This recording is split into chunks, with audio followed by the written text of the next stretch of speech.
បាត់ស្នូលសណ្ដែកនំចាំឬផ្លែព្រោះមានដាំងទឹកក្បោងនំបាត់ស្នូលសណ្ដែកនំចាំឬផ្លែព្រោះមានដាំងទឹកក្បោងសាច់ជ្រូកនៅខាងក្នុងយកមក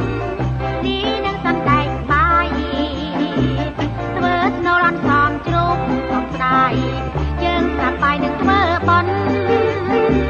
ជែកបោះសំបងហើយតែមិនយើងអើយត្រូវតែយើងវិញមកជែកបោះសំបងហើយតែមិនយើងអើយត្រូវតែយើងវិញមកខ្លាចឲ្យលោកវាសុំខូចការព្រោះបោះតាច្រើនភ្លៀងរួញដៃសឹងយើងរត់ច្រៀងតាមប្រពៃណីខ្មែរ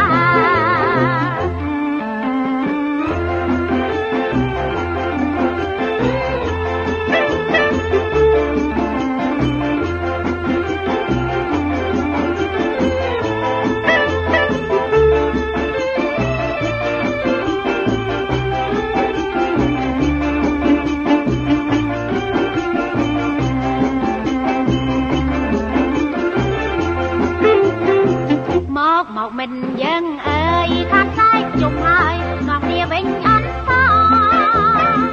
មកមិនយើងអើយខាត់តែជុំហើយនាំគ្នាវិញអត់សោនំបាត់នំកូននំចាំងមានទាំងត្រៀមបាយ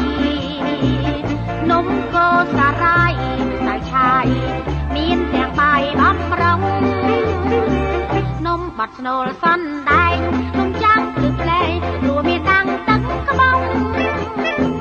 នំបាត់ស្នូលសណ្ដែកនំចាំងឬផ្លែព្រោះមានដាំងទឹកក្បោងសាច់ជ្រូកនៅខាងក្នុងយកមកលាយនឹងសណ្ដែកបាយធ្វើស្នូលអន្សម